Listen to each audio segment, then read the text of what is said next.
Welcome to Live at Kigali. I'm Daaman Thandi, founder at the lipstick Politico.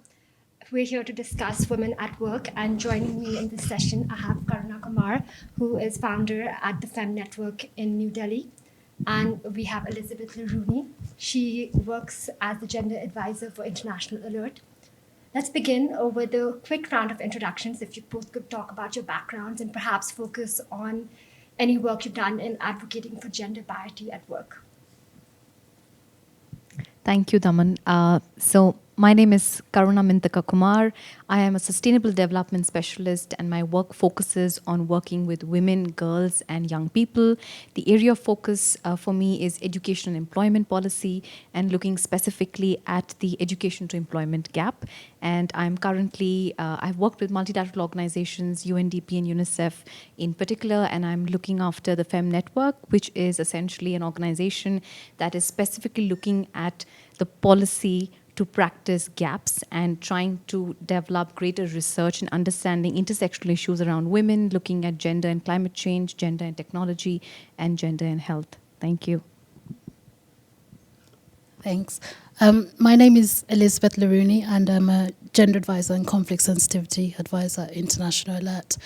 And the premise of our approach to peace building is a peace building organization, essentially, is to tackle root causes of inequality and violence. And we take the belief that gender inequality is one of the drivers of conflict and violence.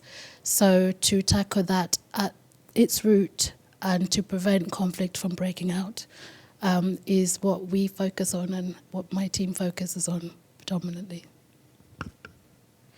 And how can we ensure that more women reach leadership positions in the workplace?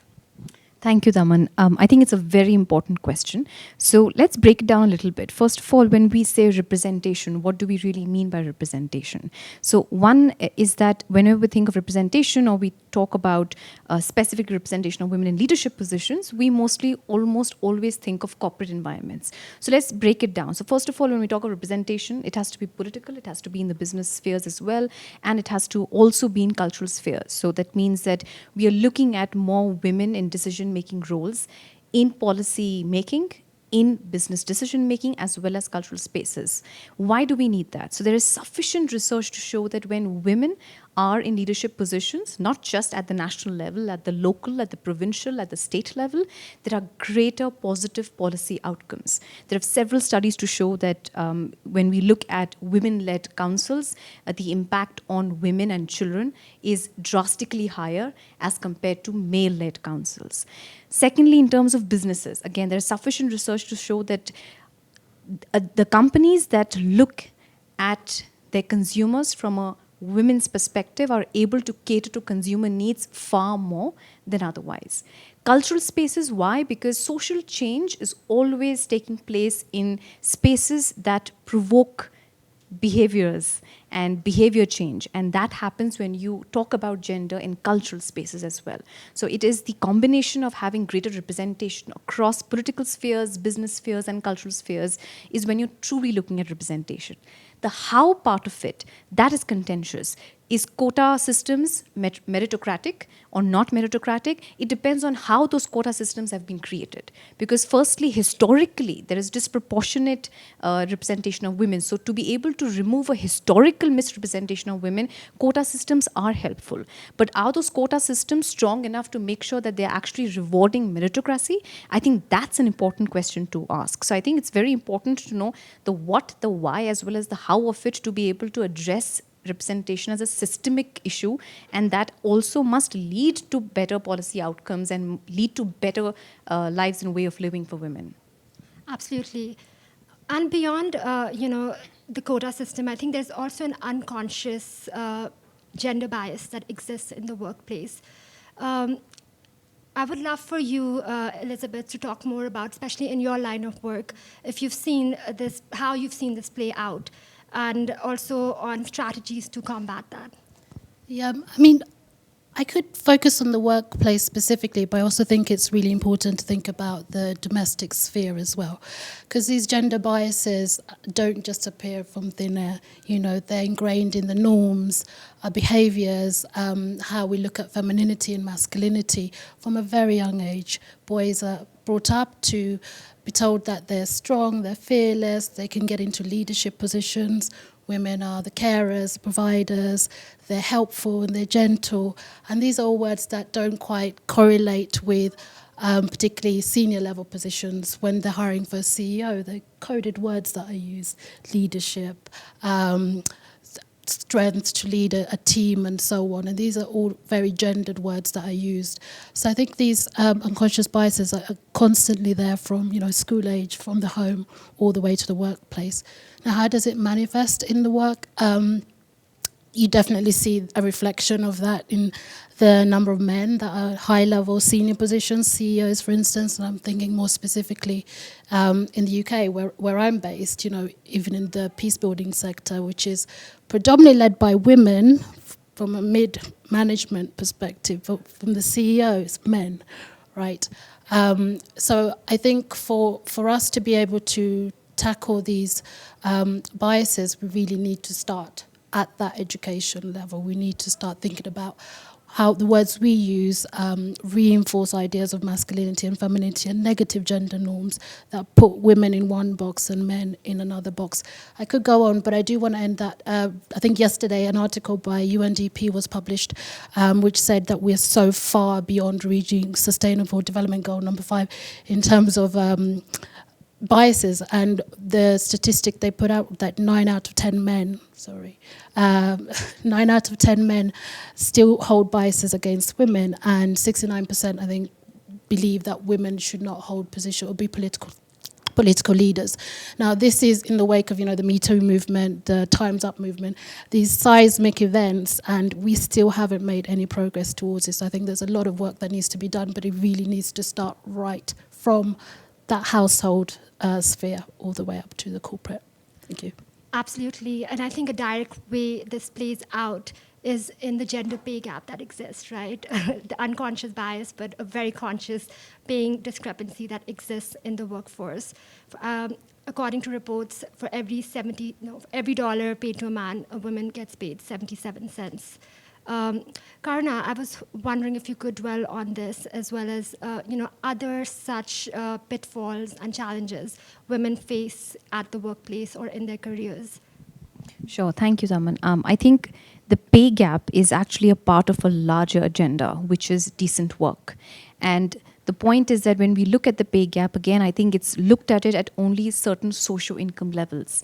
And the pay gap actually trickles down to the daily laborer levels. And I think it's important to look at the impact of the wage gap. One, that the income inequality between men and women is disproportionately high because of the historical sort of statistic of women not participating in the labor market.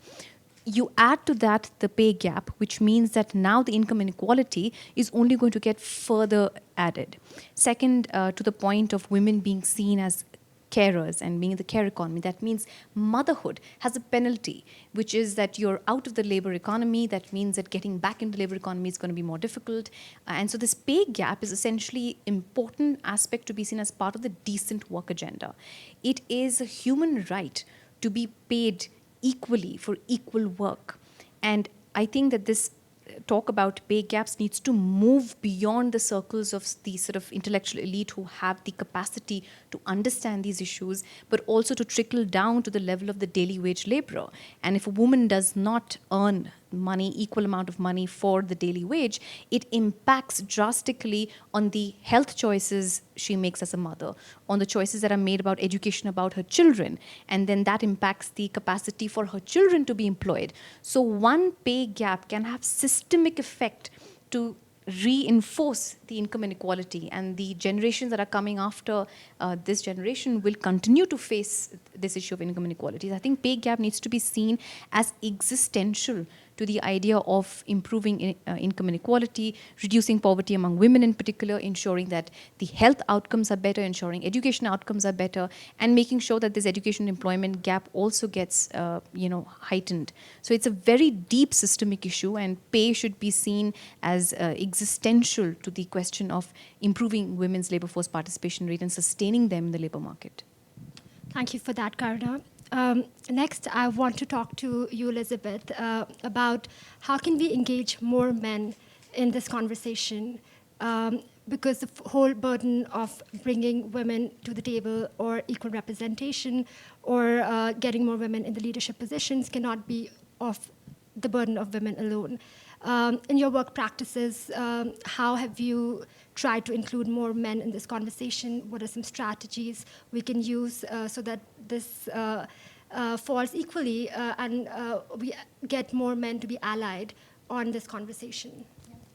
I will jump on that question, but just on your point about motherhood, being penalised for being a mother, I completely relate to that, having come back from maternity leave and finding out that my pension contributions were related to my maternity pay, which was drastically lower than what I was earning. And I was thinking, why am I being punished just because I wanted a child? But anyway, there's a lot we could discuss on that. But I think in terms of bringing men on board, it's simple. They're also gendered beings. Gender tends to be equalized to women, but men also have genders. The issues of masculinity, particularly toxic masculinities that men have to contend with, the pressures of having to provide for family. They're often the first ones that are put on the front line when a conflict breaks out, men and boys. So we approach it as looking at gender as comprehensive and relational. So really tackling some of the insecurities and vulnerabilities that men face, or they're taught that they have to adhere to a certain identity or behave a certain way, that's also damaging to men. So bringing that, opening that dialogue when we're talking about gender with women is a really crucial way of bringing them on as champions in terms of advancing gender equality. So for me, it's listening to everybody and listening to their needs and their wants, and getting them to understand that actually maintaining that role, that identity, is probably more damaging to you in the long term than changing, essentially. Thank you. Absolutely. Thank you, both of you, for sharing your insights. I think this is a big fight we all need to fight, and of course get more men on our side to do this as well. But given the paucity of time, we'll end this session. There's just so much to discuss, including maternity. We can go on and on, but we'll end at this point. Thank you so much for joining in. Thank you. Thank you.